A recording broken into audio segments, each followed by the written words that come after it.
Imaginons un instant la scène avec toute l'intensité qu'elle requiert. Un jeune homme débarque de sa province natale. Oui, l'arrivée classique à la capitale. Exactement. Il a l'allure fière, le regard brûlant, la tête remplie d'illusions romantiques.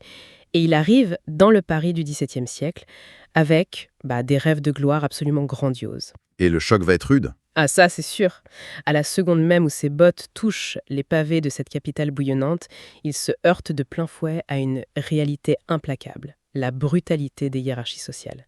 Je suis ravie de vous retrouver pour cette nouvelle exploration. Et je suis ravi d'être là. Aujourd'hui, on plonge dans une liasse de documents fascinants. C'est le deuxième acte d'une pièce de théâtre, que nos sources désignent sous le nom de texte collé. C'est une œuvre vraiment remarquable. Oui, ça suit ce jeune provincial, un Gascon, au tempérament volcanique, qui s'appelle Savinien, et qui est par ailleurs doté d'un nez, pour le moins, proéminent. C'est un détail qui a son importance. Totalement. On le suit au moment précis où il franchit les portes d'une institution très prestigieuse, le collège de Beauvais. L'objectif de notre analyse d'aujourd'hui, c'est vraiment d'aller bien au-delà de la simple intrigue scolaire. Parce qu'il y a beaucoup plus à en tirer, en fait. Absolument. Ce texte nous offre une matière extraordinaire pour décortiquer la mécanique des dynamiques de pouvoir. Et il y a cette ligne fine dont on parlait en préparant l'émission. Voilà. On va examiner cette ligne extrêmement fine et souvent très floue qui sépare la simple arrogance de la véritable indépendance d'esprit. C'est un sujet tellement universel. L'enjeu, c'est de comprendre le prix qu'il faut parfois payer pour conserver son intégrité dans un système dont l'architecture même semble conçue pour faire plier les individus. Ce qui me frappe d'emblée à la lecture de ces sources, c'est le côté intemporel. C'est vrai que c'est troublant. L'action se déroule il y a plusieurs siècles, mais l'autopsie des codes sociaux, de l'ambition, de l'hypocrisie institutionnelle, ça résonne avec une acuité incroyable dans nos propres environnements contemporains. Tout à fait. Et pour bien saisir cette dynamique, il faut s'arrêter sur le tout premier choc. Le choc des réalités. C'est ça, celui qui ouvre cet acte. On y voit Savinien ouvrir grand une fenêtre sur Paris. Et pour lui, c'est l'émerveillement total. C'est presque spirituel, en fait. Il idéalise complètement la ville. Oui, avec des mots magnifiques, il dit que le nom de Paris vibre comme un vitrail. Quelle image! C'est magnifique, ça évoque la lumière, le sacré, l'élévation. Il imagine même que chaque pavé de la ville respire au rythme de 1000 cœurs battants. Le romantisme à l'état pur. C'est exactement ça, la vision d'un jeune homme qui pense sincèrement que la capitale l'attend les bras ouverts. Sauf que la réalité, c'est Margot. Ah, Margot. Juste à côté de lui, la scène prend une tournure ultra cynique avec elle. C'est la personne qui l'accompagne. Elle joue littéralement le rôle du seau d'eau glacée.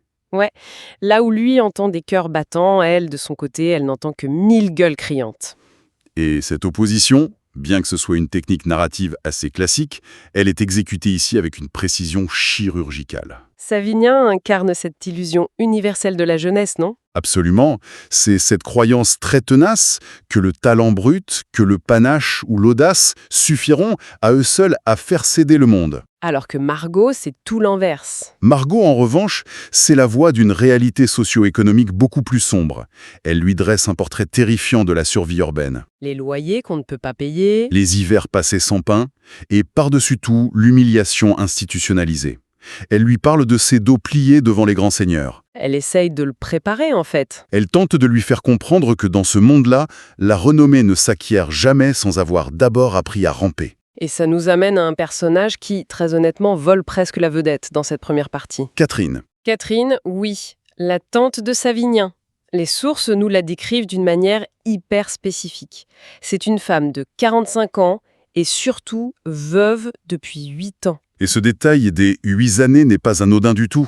Non, ça signifie qu'elle a passé près d'une décennie entière à bâtir et consolider son indépendance toute seule, dans un monde qui est exclusivement dominé par les hommes. C'est fascinant pour l'époque. Elle gère ses propres maisons, ses comptes, ses droits légaux, et elle revendique de le faire sans patron, sans tuteur. Et sans aucun seigneur au-dessus de sa tête pour lui dicter sa conduite. C'est une anomalie totale pour ce siècle. C'est vraiment la figure de l'émancipation par l'intellect. Lorsqu'on étudie ses répliques dans le texte, on découvre une philosophie d'une lucidité implacable. Savinien lui-même est impressionné. Il lui lance un « vous êtes libre », plein d'admiration. Et c'est là qu'elle lui donne une leçon fondamentale. Une leçon qui sert de clé de voûte à tous nos documents d'ailleurs. Elle le remet à sa place d'une certaine manière. Elle lui explique froidement que l'orgueil, s'il n'est pas soutenu par un savoir concret, ce n'est que du vent. La phrase exacte du texte est d'ailleurs saisissante. Le savoir est la bande qui protège du joug. Il faut rappeler ce qu'est le joug, c'est cette pièce de bois très lourde qu'on place sur le cou des bœufs pour les forcer à tirer la charrue. Donc une image de servitude totale. Exactement. Pour Catherine, l'éducation n'a rien à voir avec le fait de briller dans les salons ou de réciter de jolis vers mondains. C'est un bouclier. C'est une armure, c'est la maîtrise des mathématiques, des contrats écrits, des lois. C'est ça qui lui permet de conserver ses biens sans jamais avoir à baisser les yeux devant quiconque. Et pour quiconque cherche à s'affranchir sur le plan professionnel. L'indépendance réelle. Oui, la vraie liberté d'action ne s'obtient pas en s'imposant par la force de sa voix, ni en adoptant une simple posture rebelle. Non, elle s'obtient par l'acquisition de compétences tangibles et incontestables. Que ce soit la maîtrise du code informatique aujourd'hui, de la fiscalité, du droit ou d'une ingénierie complexe. Ce sont ces savoirs durs qui empêchent un employeur ou un système de vous réduire au silence. Savinien semble comprendre le message sur le coup. Il jure de se forger cette loi intérieure. Mais sa tante connaît son caractère volcanique. Oui, avant de le laisser partir pour le collège, elle lui glisse un tout dernier conseil.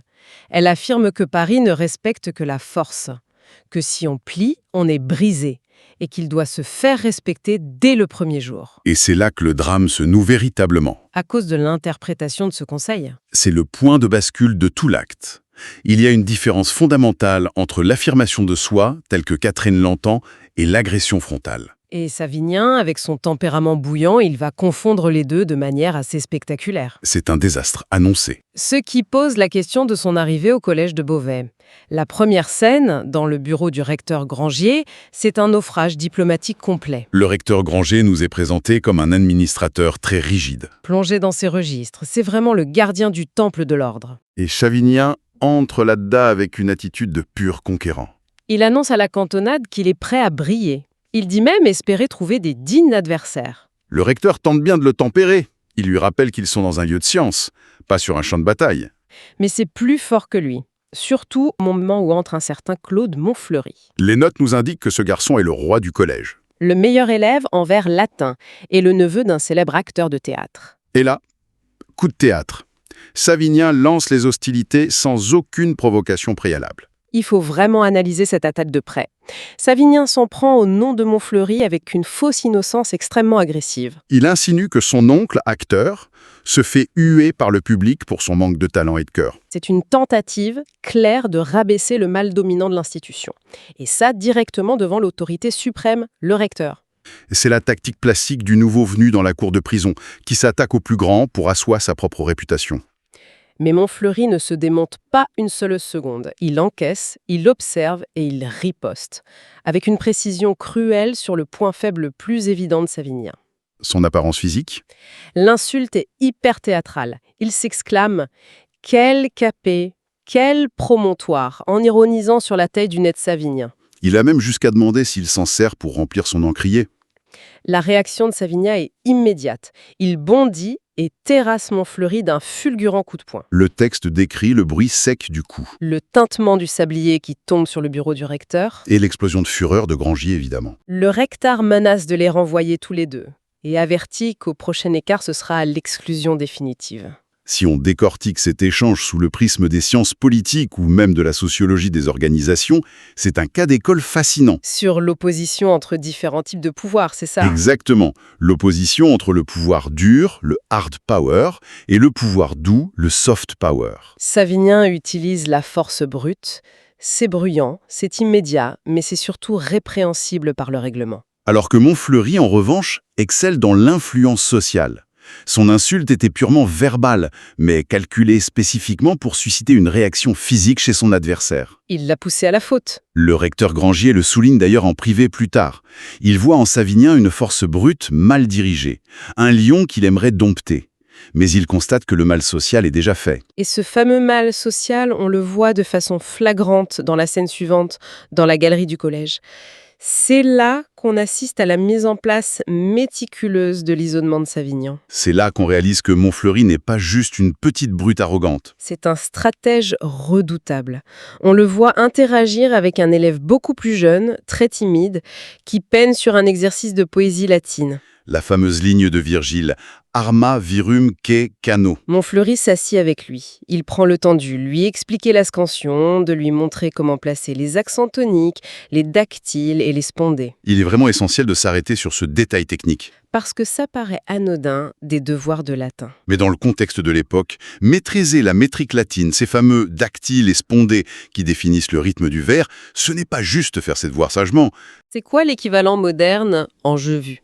C'est l'équivalent de maîtriser l'algorithme le plus complexe dans la Silicon Valley, ou de connaître les rouages obscurs de la finance dans une grande banque d'affaires. La compétence reine de l'institution, en somme. C'est ça. En partageant ce savoir avec patience, Montfleury ne fait pas preuve de bonté désintéressée. Il tisse un réseau de dette morale. Il s'assure la loyauté de cet élève. Et par extension, de tous ceux qui bénéficient de son aide. On pourrait se demander, est-ce qu'il n'est pas simplement un manipulateur toxique? Il utilise son intelligence pour écraser Savinien, finalement. C'est toute l'ambiguïté du pouvoir institutionnel. Montfleury est peut-être cynique, mais il a parfaitement compris les règles du jeu. Contrairement à Savinien. Toute institution d'élite exige la création d'alliances et un effort quotidien de positionnement. Montfleury l'avoue lui-même. Il ne règne pas par la terreur physique, il règne parce qu'il corrige, protège et conseille les autres. Et le résultat est implacable pour Savinien. À l'heure du déjeuner, tous les élèves se serrent sur les longs bancs pour lui fermer physiquement l'accès. Il se retrouve à manger tout seul. Au bout de la table, complètement rejeté par la meute. Ce rejet nous amène au point de rupture psychologique. Et c'est peut-être la partie la plus tragique de notre plongée dans ces documents. Savinien, isolé, commence à réfléchir. Il repense aux mots de sa tante sur l'intelligence et le savoir. Et il décide de ravaler son immense fierté. Une démarche qui lui coûte énormément. Il va trouver Montfleury pour lui présenter des excuses. Il admet que sa langue a couru trop vite et qu'il n'a pas respecté les codes du lieu. Mais Montfleury le rejette avec une froideur glaciale. Il lui explique que s'excuser le lendemain d'une humiliation publique, c'est une solution de facilité inacceptable. Et lui promet même une guerre d'usure. C'est la mise en place minutieuse du piège. Savinien se retrouve puni, contraint de nettoyer le sol de la galerie avec d'autres élèves. Et c'est dans ce contexte de grande vulnérabilité qu'intervient l'incident fatal de la plume. Un moment charnière. Un complice de Montfleury, un simple sbire en fait, s'approche et subtilise la plume d'écriture de Savinien. Un objet précieux qu'il a nommé Espérance. C'est l'étincelle destinée à faire exploser la poudrière. Mais l'attitude de Savinien à cet instant précis, c'est ce qui rend la scène si poignante. On s'attendrait à ce qu'il frappe immédiatement ? Exactement. Vu son historique ? Mais non. Il fait un effort surhumain pour s'intégrer au système. Il contient sa rage, il serre les poings. Face au sbire qui le provoque ouvertement, qui lui demande s'il va encore recourir à la violence. Savinien utilise la politesse, il prononce ces mots qui doivent lui coûter terriblement de l'intérieur. Il dit « S'il te plaît, rends-la-moi ». Il fait absolument tout ce que l'institution exige d'un individu civilisé face à un conflit. Et c'est là qu'on voit la cruauté absolue de cette dynamique sociale. C'est précisément parce qu'il se soumet aux règles que ses bourreaux décident de le détruire. Le sbire feint l'étonnement face à cette courtoisie inattendue. Il laisse tomber la plume sur la pierre froide de la galerie et il l'écrase délibérément sous son talon. Le texte décrit un crack brutal qui brise le bec de la plume, suivi d'un silence lourd, uniquement rythmé par le tic-tac de l'horloge de la galerie. Et là, la digue cède. Savinien fixe les morceaux brisés et laisse échapper un murmure. « Ma mère ». Cette simple révélation change tout. Ceux qui lisent ou assistent à la scène comprennent instantanément que cette plume n'était pas un simple outil. C'était un lien affectif immense, peut-être le dernier souvenir d'une mère absente ou disparue. Et face au ricanement du sbire, c'est l'explosion. Savinien pousse un cri de rage, s'empare d'un balai et attaque sauvagement le groupe. C'est un chaos total. Ça ne s'arrête que lorsque le recteur Glanger surgit pour hurler la fin de la récréation. Il faut vraiment observer la position de Montfleury pendant toute cette séquence. Il reste en retrait, non agissant. Le texte précise qu'il se tient à quelques pas, le visage totalement illisible. Il ne manifeste ni encouragement ni désapprobation. C'est une présence fantomatique. Le manipulateur parfait. C'est le triomphe de la manipulation. Il n'a porté aucun coup, il n'a proféré aucune insulte directe lors de cet incident précis. Il a simplement laissé la dynamique de harcèlement de groupe pousser sa cible à commettre l'irréparable. Savinien est tombé dans le piège de la violence physique, ce qui garantit son renvoi. Tandis que Montfleury, lui, il garde les mains parfaitement propres aux yeux du règlement intérieur. Ce qui nous précipite dans le dernier acte de cette affaire, le jugement. Le lendemain matin, dans le bureau du recteur, l'ambiance est particulièrement lourde. La sentence est écrite d'avance selon le dogme de l'institution. La violence entraîne l'exclusion immédiate. Montfleury, bien entendu, quitte la pièce libre comme l'air, couvert par son statut de simple témoin. C'est alors que Catherine, la tante, prend la parole, avec une intensité dramatique vraiment exceptionnelle. Sa plaidoirie est un réquisitoire féroce contre l'hypocrisie des systèmes institutionnels. Elle met le doigt là où ça fait mal. Elle met en lumière une faille fondamentale. Ce règlement, qui est censé garantir l'équité, protège en réalité la violence psychologique sournoise des privilégiés, tout en punissant de manière expéditive la réaction émotionnelle ou physique de ceux qui n'ont plus que leur intégrité pour se défendre. Elle souligne que Montfleury s'en sort grâce à son réseau et sa maîtrise perfide des codes, tandis que son neveu, qui a transpiré pour gagner sa place, s'est refusé de se plier au jeu de cour et jeté dehors comme un malpropre. Elle va même jusqu'à comparer la droiture maladroite de Savinien à la noblesse de son propre mari, un militaire tombé au champ d'honneur. On pourrait penser que Grangier est juste un bureaucrate sans âme, mais le texte nuance un peu ça. Il admet que la colère de Catherine est légitime. Il voit bien le feu et l'acier dans le regard du jeune homme. Cependant, il oppose la logique froide de l'administrateur. Si l'ordre fléchit face à l'émotion, même la plus noble, tout l'édifice de l'école s'effondre. C'est une impasse totale. Mais au milieu de cette joute verbale sur le droit et la morale, c'est l'attitude de Savinien qui crève l'écran. Son silence est assourdissant.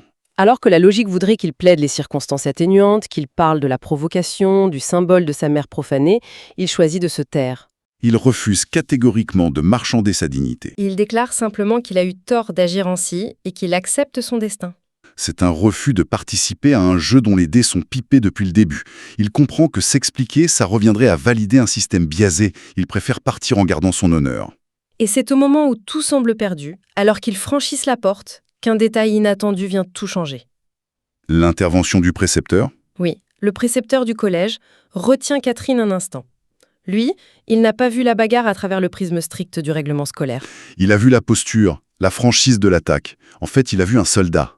Il suggère alors une autre voie, l'armée, et plus précisément la compagnie des cadets, dirigée par un capitaine gascon. Il explique que Savinien possède un tempérament trop vaste et trop ardent pour survivre entre les murs étroits et rigides d'un collège classique. L'implication de cette scène finale est tellement profonde. Elle nous enseigne qu'être rejeté par une institution qu'équivaut pas nécessairement à un échec intrinsèque. C'est parfois la preuve empirique que l'écosystème n'était pas adapté à notre nature. Exactement. Plutôt que de s'acharner à se mutiler psychologiquement pour rentrer dans un moule inadapté, le véritable enjeu est de trouver le terrain où nos défauts apparents, comme la fougue ou l'intransigeance de Savinien, peuvent être canalisés pour devenir des atouts majeurs. Transformant ainsi la rébellion stérile en véritable panache. Le parcours de Savinien dans ce seul acte est vertigineux. Il passe de l'illusion romantique à l'écrasement face à un système cynique où le réseau et le vice poli triomphent sur l'honnêteté brute.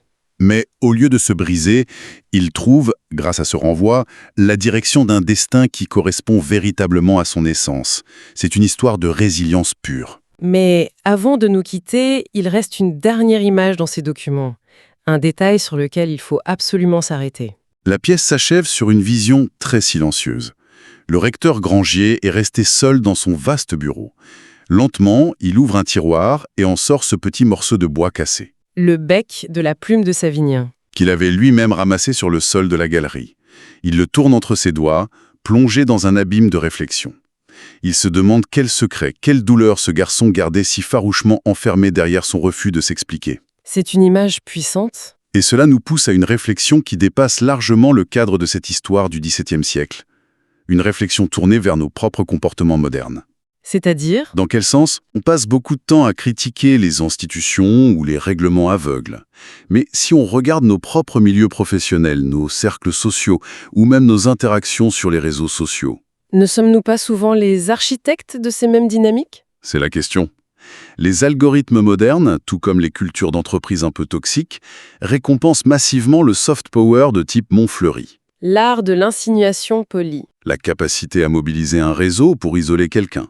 Le fait de détruire la réputation d'un individu tout en gardant une apparence de courtoisie irréprochable. Et face à cela, la personne qui réagit frontalement, avec un manque de tact, mais avec une honnêteté viscérale, passe invariablement pour le fou ou l'agresseur. La vraie question provocante que ce texte soulève pour notre audience aujourd'hui n'est pas de savoir si nous sommes des Saviniens victimes du système, mais plutôt combien de fois avons-nous collectivement joué le rôle de Montfleury, en isolant silencieusement celui ou celle qui ne maîtrisait pas nos codes sophistiqués, jusqu'à le pousser à la faute.